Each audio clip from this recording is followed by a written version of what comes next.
Vocal mixing is honestly the hardest part about mixing music. Even if you get your EQing, compression, leveling all right, it still feels like there's something missing. There's something that the records you hear on Spotify have that you don't. But what if I told you in this video, I'm gonna show you 3 plugins that will completely change your vocal sound. It'll take your vocal mix from sounding dry and boring to exciting and modern, just like your favorite artists that you hear on the radio and on Spotify. These plugins are easy to use and they'll add that professional touch that your vocals are missing. However, if you want to get the most out of each of these plugins, it's super important that you use all 3 of them together, because in a vocal chain, everything is working together to create the mix. It's like a soccer team where every player is important. They play their role, and without one of them, the entire team can fall apart. So it's super important that you learn how to use all 3 of them and how to use them together. When I started using these plugins on my vocal mix, it completely changed the confidence I had. I started to really love the sound of my own voice, and it opened up a whole new world of creativity that I just wasn't able to access before. Not to mention my streaming numbers went up by almost 1,000% once I started using these plugins. I can promise if you implement the things I say in this video, your vocal will never sound the same again. So let's get into it. All right, so the song we have open is my song Pain in My Headphones. It's on Spotify everywhere right now if you want to take a listen to how the final product sounds, but this is just the mix file before it goes to mastering. So we're gonna take a look at this vocal to see how these 3 plugins made this mix what it was. So the first plugin we're gonna look at in my vocal chain is the Puig Tech. So the Puig Tech, when you open it up, it might look kind of weird, but it's really simple to use, trust me. You actually don't have to worry about any of these, the ones in the bottom left corner, the mains and the gains, and the boost and attenuation in the top left corner. I normally don't like to touch these because I don't like how they sound on vocals. I just think these 2, the boost and attenuation, they add too much low end, make your vocal sound muddy. And the gain and mains, I honestly just don't like to touch them. You can touch them and play with them if you want. No harm, no foul. I mean, music is about creativity and exploration, but for me, I just genuinely don't like to change them. So I'm just gonna explain what I like to do. First, let's take a look at how the vocal sounds without this plugin. I said, I don't wanna lose control. And how it sounds with it. I said, I don't wanna lose control. I don't wanna lose control. It sounds so much fuller and so much more pleasing to the ear with this plugin. I mean, it's just ridiculous. So the main thing you're gonna wanna remember about this plugin is you're gonna use it to boost these high frequency ranges. So the bandwidth is gonna control how broad the band is. So if we were gonna show it visually what the Puig Tech is doing, I opened up this other visual EQ so you guys could understand. So if I open up a band, this is a band. This little hump right here is what a band is. So if you wanted to increase, that would make it more broad. See, it's covering more frequencies. So when you're increasing the boost, you're boosting a wider range of frequencies. And then when you close it and make it sharper, you're boosting a smaller range of frequencies. Okay, so that's just a visual representation of what this knob right here, the bandwidth, is doing on the Puig Tech. So when you turn it up, it's making it more broad. And when you turn it down, you're making it sharper and essentially smaller. So I like to keep this bandwidth between about 4 and 6, anywhere between there. You can go higher or lower based on your preferences, but I think it sounds great between 4 and 6. The next thing you have to do after the bandwidth is determine which frequency you want to boost. So I would just turn up the boost knob between about 4 and 6 and just see which frequency sounds the best. So that's gonna boost, the 10K region. I said, I don't wanna lose control. That's gonna boost to 12K. I said, I don't wanna lose control. I like 16K on this song because I was already boosting highs with other plugins and I just wanted the extra sheen. So the most audible frequencies to the ear are going to be between 3 and 8K on this. So if you really want to hear the Puig Tech do a lot on your vocal, then you can put it between 3 and 8K. But normally I like to use the plugin from 8 to 16. I think that's where it sounds the best and it really can enhance your vocal sound. So I would target between 8 and 16 on your vocal. It depends what type of song you're doing, but between there will sound amazing. And then after you have it boosted, you're gonna wanna attenuate. So the Puig Tech is different from a visual EQ because the magic of this plugin is that you boost and attenuate at the same time. And that's actually what gives you the Puig Tech magic sound. So for example, if I were to turn the attenuation all the way off, I said, I don't wanna lose control.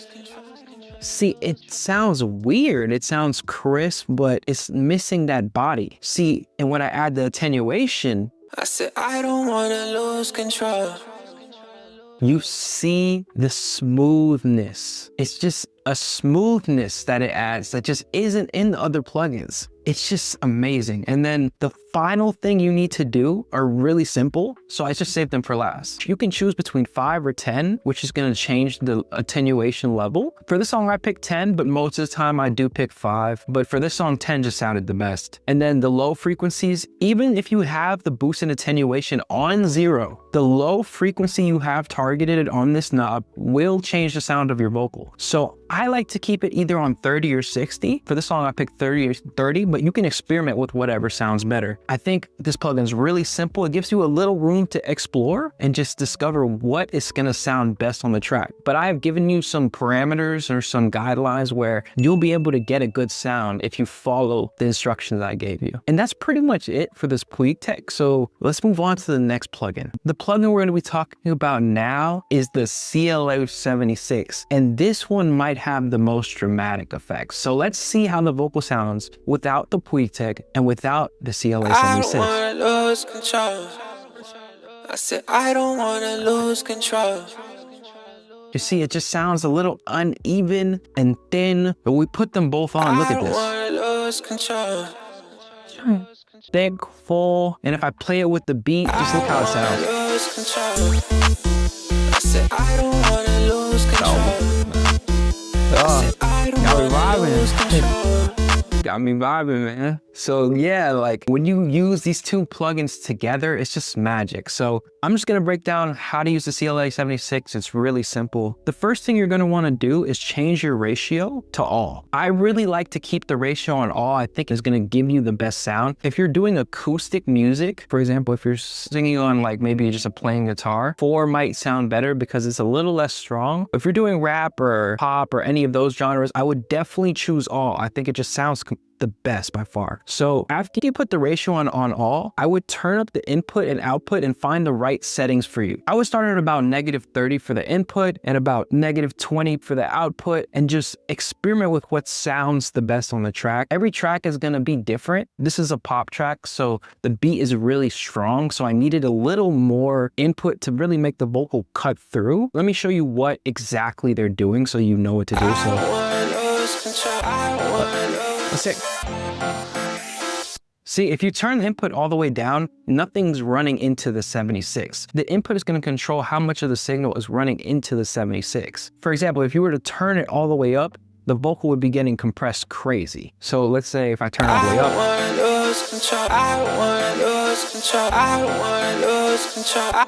see, it's squishing the vocal too much. So I like to keep it between maybe 32, 30, around there is where I like to keep the input. And I like to keep the output after 24 because that really allows the 76 to give you the sound, because then the 76 is doing the work. And then after you have this input and output nailed down to what you like, you can play with the attack and release. So the attack and release on the 76 works completely different because when you turn this attack to the left, it's not making it faster like another plugin. It's actually making it slower. So when I have it at 0.3 about here, it's actually a pretty slow attack, not a fast attack. If I wanted a fast attack, I would go to 5. See, that's faster. But for this track, I liked it at 3. It's the same thing with the release. A release that would normally be longer, like 5 to 7, is actually shorter on the 76. So if you want a, fast attack and fast release, you would turn it to 5 and 3. And look how that sounds.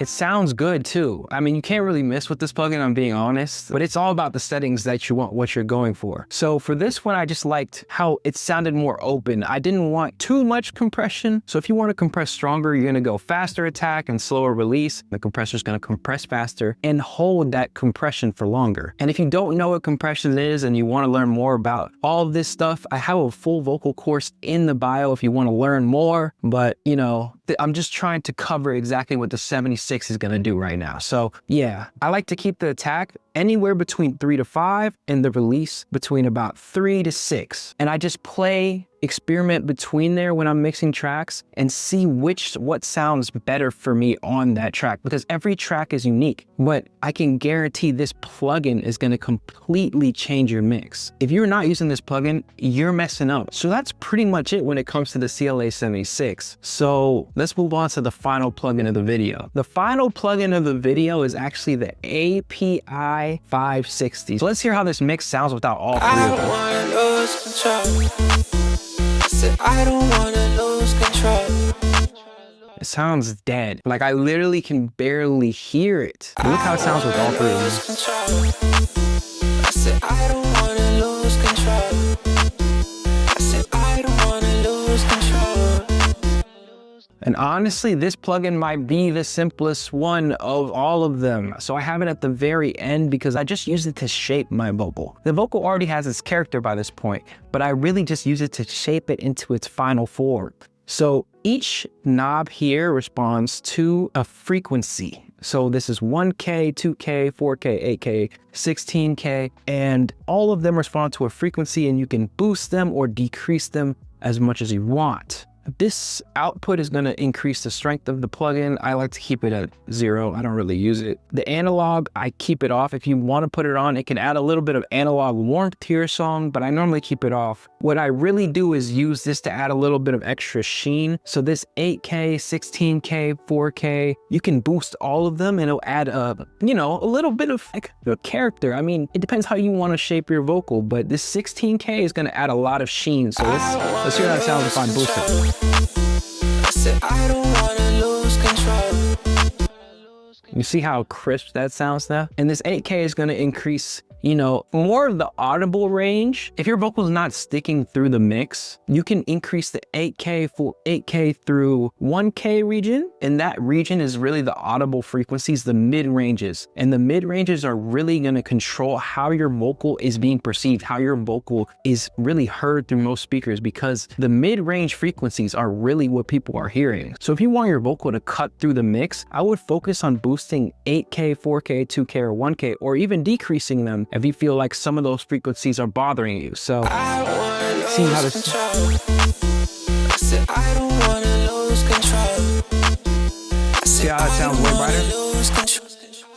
It almost hurts. So the 8K region you have to be very careful with, because if you boost it too much, it will hurt your ears. The 8K region through 1K region is super important if you want to nail down your sound. So that's pretty much it when it comes to this plugin. I mean, if you take it off, it just sounds... I said I don't wanna lose control.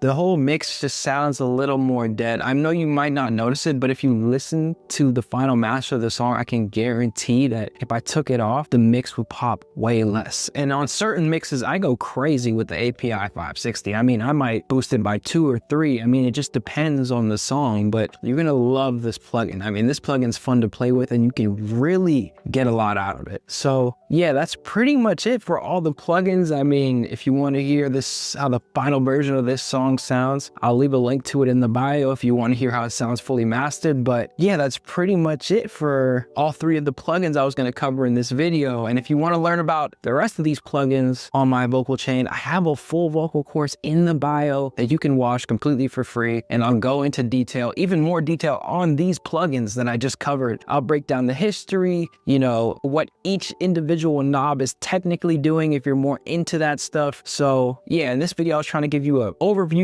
so someone who doesn't know anything about mixing can still use these plugins to have a good time and, make good music, because that's what I'm all about. Just, making good music, having fun, and, bringing enjoyment back to it, because that's what music is about: having fun, enjoying it, sending MP3s to your friends, and just having a good time. So if you guys want more information on mixing, mentalities to have fun and fulfillment with your music, and also marketing to grow your music, there'll be way more videos on this channel about that soon. And if you're interested, leave a like, leave a comment, subscribe. Thank you for watching True Sound Academy. I appreciate you guys. Hope to see you guys again.